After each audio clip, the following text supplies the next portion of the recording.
आज की कहानी है मुंशी प्रेमचंद जी की प्रसिद्ध कहानी जिसका नाम है कायर। जी हाँ, कायर। तो लीजिए शुरू करते हैं अब कहानी। युवक का नाम केशव था, युवती का प्रेमा। दोनों एक ही कॉलेज के और एक ही क्लास के विद्यार्थी थे। केशव नए विचारों का युवक था, जात पात के बंधनों का विरोधी। प्रेमा पुराने संस्कारों की कायल थी, पुरानी मर्यादाओं और प्रथाओं में विश्वास रखने वाली। लेकिन फिर भी दोनों में गहरा प्रेम हो गया था और यह बात सारे कॉलेज में मशहूर थी। केशव ब्राह्मण होकर भी वैश्य कन्या प्रेमा से विवाह करके अपना जीवन सार्थक करना चाहता था। उसे अपने माता पिता की परवाह नहीं थी, कुल मर्यादा का विचार भी उसे स्वांग सा लगता था। उसके लिए सत्य कोई वस्तु थी तो प्रेमा, लेकिन प्रेमा के लिए माता पिता और कुल परिवार के आदेश के विरुद्ध एक कदम बढ़ाना भी असंभव था। शाम के समय दोनों एक दिन विक्टोरिया पार्क के एक निर्जन स्थान में आमने सामने हरियाली पर बैठे हुए थे। सैर करने वाले एक एक करके विदा हो गए, लेकिन ये दोनों अभी वहीं बैठे हुए थे।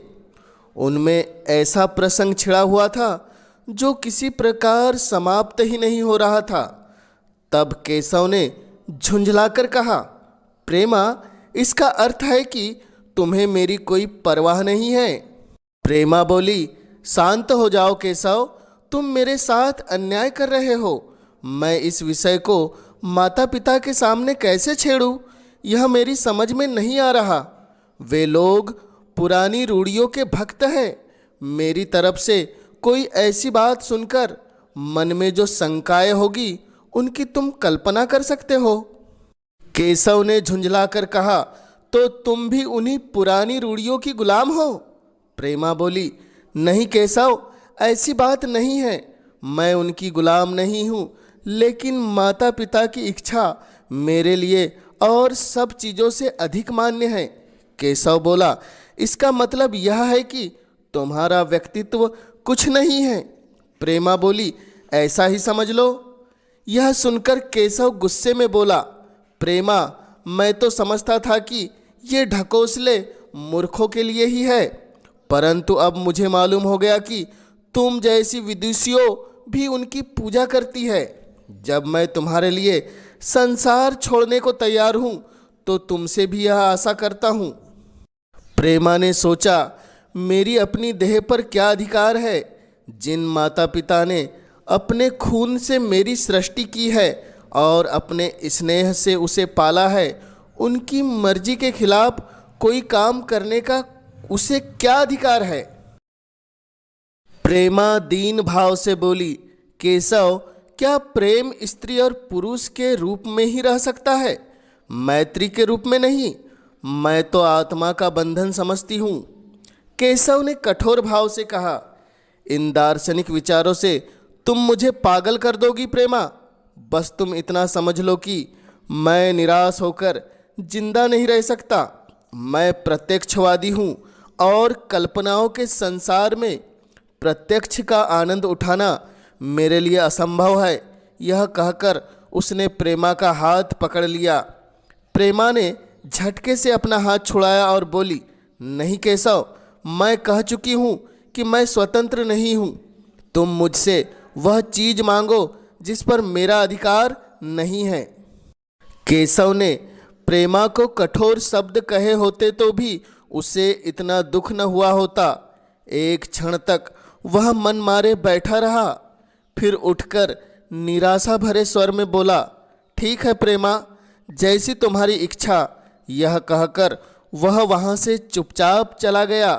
रात को भोजन करके प्रेमा जब अपनी माँ के साथ लेटी तो उसकी आँखों में नींद न थी।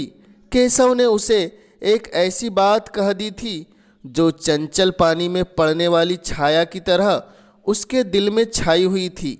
प्रतिक्षण उसका रूप बदलता था, वह उसे स्थिर नहीं कर सकती थी। माता से कहे तो कैसे कहे, शर्म से मुंह बंद कर देती थी। उसने सोचा, अगर केशव के साथ मेरा विवाह न हुआ तो उस समय मेरा क्या कर्तव्य होगा। अगर केशव ने कोई उद्दंडता कर डाली तो मेरे लिए फिर संसार में क्या रह जाएगा। इन भांति भांति के विचारों में एक बात जो उसके मन में निश्चित हुई वह यह थी कि केशव के सिवा वह और किसी से विवाह नहीं करेगी। प्रेमा इन्हीं सोच विचारों में डूबी हुई थी कि तभी उसकी माँ ने कहा, बेटी क्या तुझे अभी तक नींद नहीं आई? मैंने तुझे कितनी बार कहा है कि थोड़ा बहुत घर का काम काज भी कर लिया कर, लेकिन तुझे किताबों से ही फुर्सत नहीं मिलती। 4 दिन में तू पराए घर जाएगी, कौन जाने कैसा घर मिले। अगर कुछ काम करने की आदत न रही तो तेरा निबाह कैसे होगा। प्रेमा बड़ी भोलेपन से बोली, माँ मैं पराए घर जाऊँ ही क्यों। माता ने मुस्कुराकर कहा, बेटी लड़कियों के लिए यह तो सबसे बड़ी विपत्ति है। माँ बाप की गोद में पलकर ज्यों ही सयानी हुई दूसरों की हो जाती है। अगर अच्छे लोग मिले तो जीवन आराम से कट गया, नहीं तो रो धोकर दिन काटना पड़ता है। सब कुछ भाग्य के अधीन है। अपनी बिरादरी में तो मुझे कोई घर नहीं भाता, कहीं लड़कियों का आदर नहीं, लेकिन करना तो बिरादरी में ही पड़ेगा। न जाने जात पात का बंधन कब टूटेगा। प्रेमा ने रुखाई से जवाब दिया, होगा, लेकिन मैं तो उस परीक्षा का कोई महत्व नहीं समझती। मैं तो समझती हूँ जो लोग इस परीक्षा में बैठते हैं वे पल्ले सिरे के स्वार्थी होते हैं। आखिर उनका उद्देश्य इसके सिवा और क्या होता है कि अपने गरीब निर्धन दलित भाइयों पर शासन करे और खूब धन संचय करे। यह तो जीवन का कोई ऊंचा उद्देश्य नहीं है। प्रेमा की इस आपत्तिजनक में जलन थी, अन्याय था, निर्दयता थी। पिता ने समझा था प्रेमा यह बखान सुनकर लट्टू हो जाएगी, लेकिन यह जवाब सुनकर वे तीखे स्वर में बोले, प्रेमा तू तो ऐसी बातें कर रही है जैसे तेरे लिए धन और अधिकार का कोई मूल्य ही नहीं। प्रेमा ने ढिठाई से कहा, हाँ मैं तो इसका मूल्य नहीं समझती। मैं तो आदमी में त्याग देखती हूँ।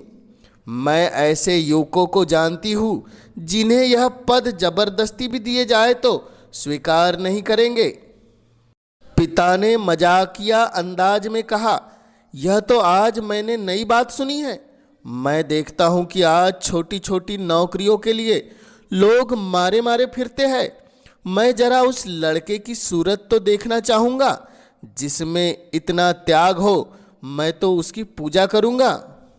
शायद किसी दूसरे अवसर पर यह शब्द सुनकर प्रेमा लज्जा से सिर झुका लेती, लेकिन इस समय उसकी हालत उस सिपाही की सी थी जिसके पीछे गहरी खाई हो। आगे बढ़ने के सिवा उसके लिए और कोई मार्ग न था। अपने आवेश को संयम से दबाते हुए, आंखों में विद्रोह भरे, वह अपने कमरे में आई और केशव के कई चित्रों में से वह एक चित्र चुनकर लाई जो उसकी निगाह में सबसे खराब था। पिता के सामने रख दिया। पिता ने चित्र को उपेक्षा के भाव से देखना चाहा, लेकिन पहली ही नज़र में उसने उन्हें आकर्षित कर लिया। फिर उन्होंने प्रेमा की ओर देखते हुए कहा, यह किसकी तस्वीर है। प्रेमा ने संकोच से सिर झुकाकर कहा, यह मेरे ही क्लास में पढ़ते हैं। पिता ने पूछा, अपनी ही बिरादरी का है। यह सुनते ही प्रेमा की मुख मुद्रा धूमिल हो गई। इसी प्रश्न के उत्तर पर उसकी किस्मत का फैसला हो जाएगा। उसके मन में पछतावा हुआ कि व्यर्थ मैं इस तस्वीर को यहाँ लाई। उसमें एक क्षण के लिए जो दृढ़ता आई थी वह इस पैने प्रश्न के आगे कातर हो उठी। तब वह दबी आवाज में बोली, नहीं पिताजी, वह ब्राह्मण है। यह कहकर वह कमरे से बाहर आ गई और दीवार की आड़ में खड़ी होकर रोने लगी। लाला जी को पहले तो ऐसा क्रोध आया कि प्रेमा को बुलाकर साफ साफ कह दिया कि यह असंभव है। वे उसी गुस्से से दरवाजे तक आए, लेकिन प्रेमा को रोता देखकर नम्र हो गए। इस युवक के प्रति प्रेमा के मन में क्या भाव थे, वह उनसे छिपा न रहा। वे स्त्री शिक्षा के पूरे समर्थक थे, लेकिन इसके साथ ही कुल मर्यादा की रक्षा भी करना चाहते थे। अपनी ही जाति के सुयोग्य वर के लिए अपना सर्वस्व अर्पण कर सकते थे, लेकिन उस क्षेत्र के बाहर कुलीन से कुलीन और योग्य से योग्य वर की कल्पना उनके लिए असहाय थी। इतना बड़ा अपमान वे सोच ही नहीं सकते थे। उन्होंने कठोर शब्दों में कहा, आज से कॉलेज जाना बंद कर दो। अगर शिक्षा कुल मर्यादा को डुबोना ही सिखाती है तो वह कुशिक्षा है। यह कहकर वे अपने कमरे में जाकर विचारों में डूब गए। कुछ दिनों बाद लाला जी ने एक दिन अपनी पत्नी को एकांत में बुलाया और बोले, जहाँ तक मुझे मालूम हुआ है, केशव बहुत ही सुशील और प्रतिभाशाली युवक है। मैं समझता हूँ प्रेमा इस शोक में घुट घुट कर प्राण दे देगी। तुमने भी समझाया, मैंने भी समझाया, लेकिन उस पर कोई असर नहीं होता। ऐसी दशा में हमारे लिए क्या उपाय है? पत्नी चिंतित भाव में बोली, कर तो देंगे, लेकिन रहेंगे कहाँ? न जाने इस कुल लक्षणी ने मेरी कोख में कहाँ से जन्म ले लिया। लाला जी बोले, यह तो 1000 बार सुन चुका, लेकिन कुल मर्यादा के नाम को कहाँ तक रोए। चिड़िया का पर खोलकर यह आशा करना कि तुम्हारे ही आंगन में फुदकते रहेगी, भ्रम है। मैंने इस प्रश्न पर ठंडे मन से विचार किया है और इस नतीजे पर पहुंचा हूं कि हमें इस आप धर्म को स्वीकार कर लेना चाहिए। कुल मर्यादा के नाम पर मैं प्रेमा की हत्या नहीं कर सकता। दुनिया हंसती है तो हंसे, लेकिन वह जमाना बहुत जल्द आने वाला है जब ये सभी बंधन टूट जाएंगे। आज भी सैकड़ों विवाह जात पात के बंधनों को तोड़कर हो चुके हैं। अगर विवाह का उद्देश्य स्त्री और पुरुष का सुखमय जीवन है तो हम प्रेमा की उपेक्षा नहीं कर सकते। पत्नी ने क्षुब्ध होकर कहा, अगर तुम्हारी यही इच्छा है तो मुझसे क्यों पूछते हो? लेकिन मेरी भी एक बात सुन लो, मैं इस विवाह के नज़दीक न जाऊंगी, न कभी इस छोकरी का मुंह देखूंगी। समझ लूंगी यह मेरे लिए मर गई है। लाला जी ने पूछा, तो फिर आखिर तुम क्या करने को कहती हो? पत्नी बोली, मैं चाहती हूँ कि तुम उसी लड़के के साथ इसका विवाह कर दो।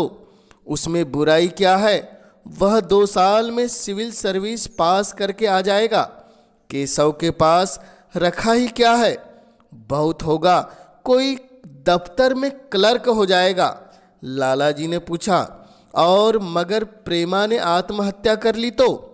पत्नी बोली, आत्महत्या कर ले तो करने दो, तुम तो उसे और सह देते हो।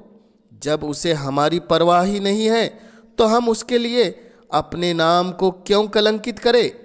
आत्महत्या करना कोई बच्चों का खेल नहीं है। यह सब धमकी है, मन घोड़ा है। जब तक उसे लगाम न दो, पुट्ठे पर हाथ भी नहीं रखने देगा। जब उसके मन का यह हाल है तो कौन कहे केशव के साथ ही जिंदगी भर निभाह करेगी। जिस तरह आज उससे प्रेम है, उसी तरह कल दूसरे से हो सकता है।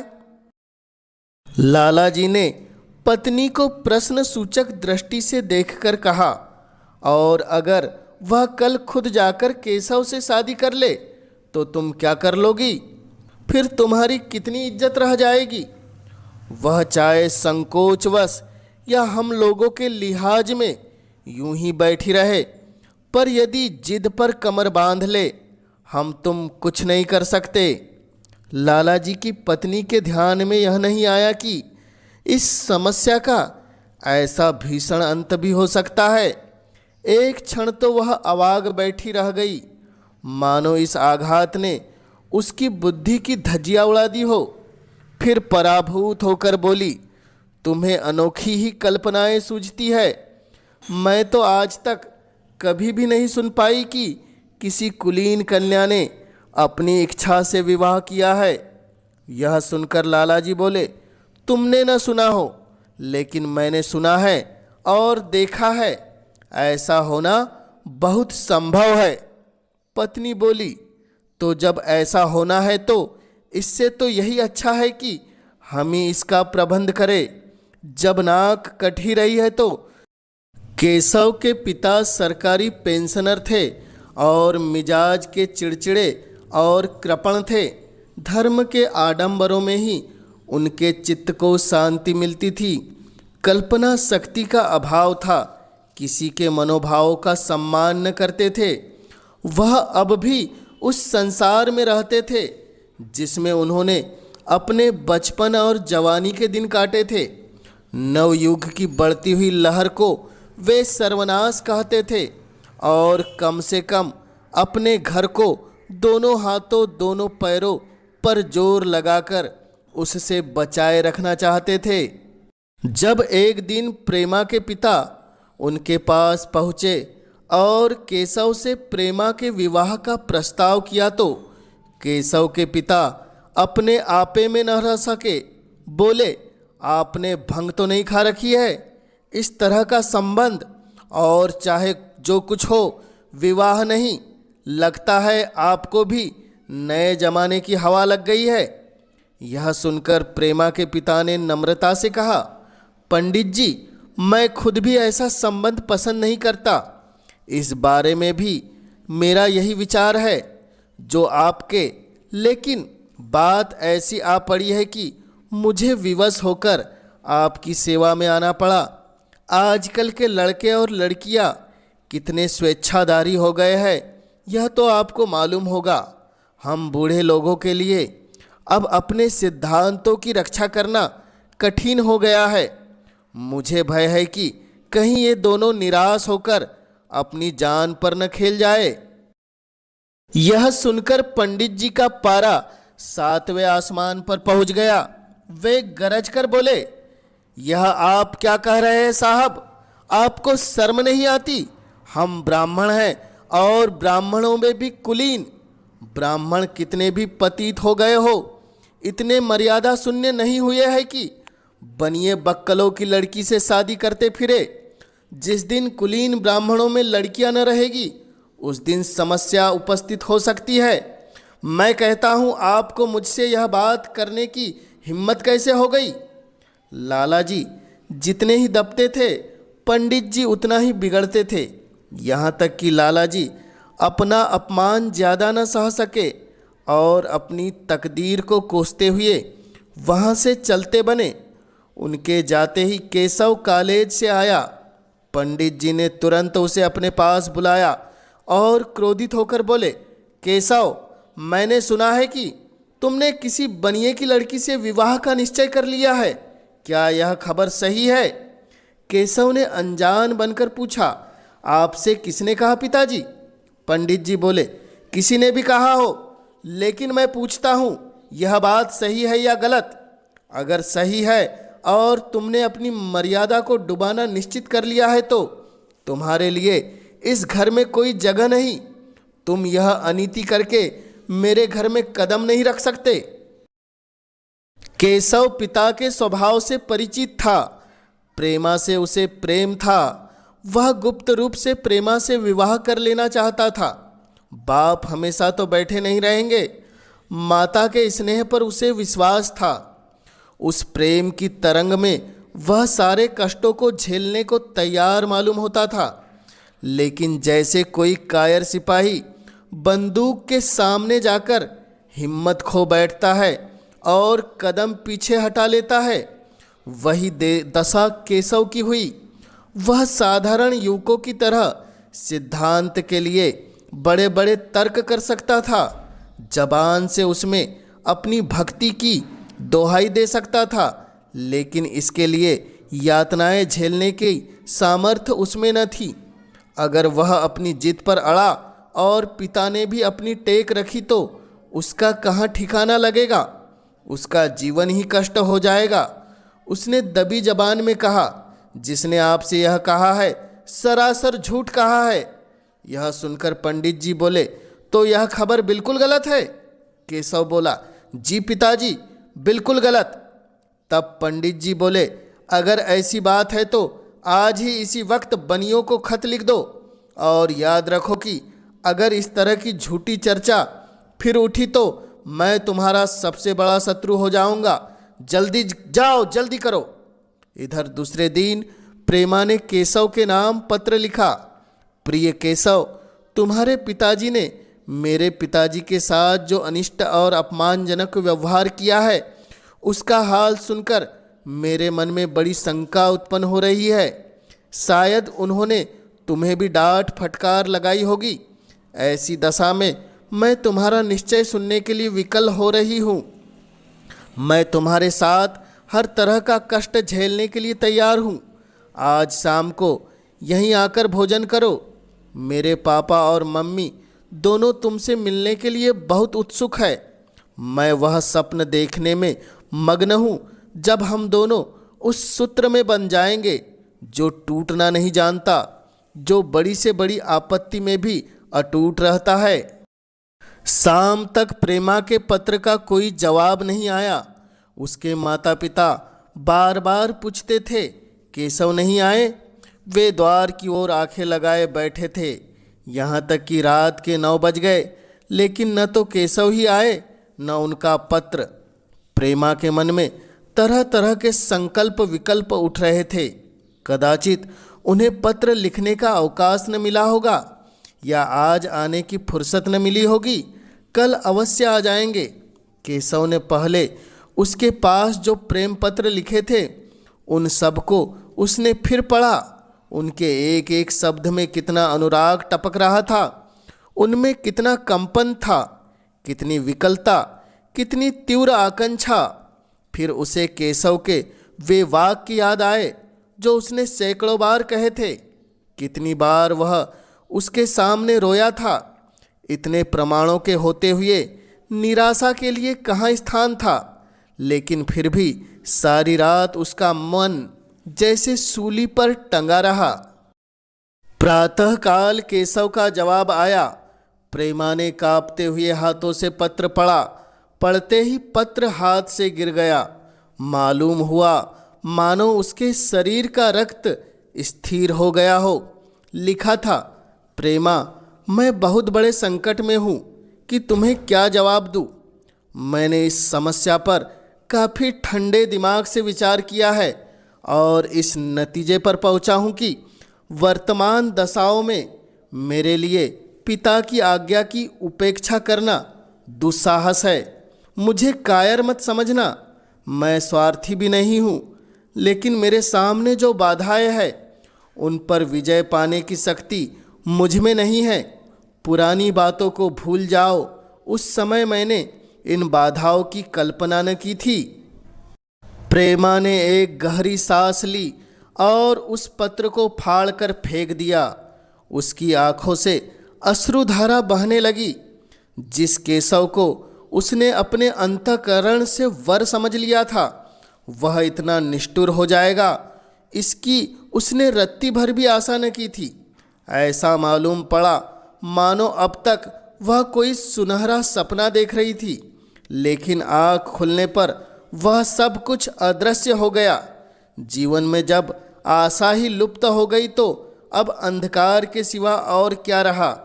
अपने हृदय की सारी संपत्ति लगाकर उसने एक नाव लदवाई थी। वह नाव जलमग्न हो गई। अब दूसरी नाव कौन वहाँ से लदवाए। अगर वह नाव टूटी है तो उसके साथ वह भी डूब जाएगी। माता ने पूछा, क्या केशव का पत्र है? प्रेमा बोली, हाँ, उनकी तबीयत ठीक नहीं, इसके सिवा वह और क्या कहे। केशव की निष्ठुरता और बेवफाई का समाचार कहकर लज्जित होने का साहस उसमें नहीं था। पूरा दिन वह घर के काम धंधों में लगी रही मानो उसे कोई फिक्र ही ना हो। रात को उसने भोजन बनाया और सबको खिलाकर खुद भी भोजन किया और काफ़ी देर तक हारमोनियम पर गाती रही। लेकिन सवेरा हुआ तो कमरे में उसकी लाश पड़ी हुई थी। प्रभात की सुनहरी किरणें उसके पीले मुख को जीवन की आभा प्रदान कर रही थी। यह कहानी आपको कैसी लगी कमेंट्स के माध्यम से हमें ज़रूर बतलाएं और जन जन तक हिंदी साहित्य की गाथा को पहुंचाने में अपना योगदान देने इस चैनल को अवश्य सब्सक्राइब कीजिए, ताकि आपके सहयोग से मैं हिंदी साहित्य की महान रचनाओं को जन जन तक पहुंचाने के लिए हमेशा उत्साहित रह सकूं।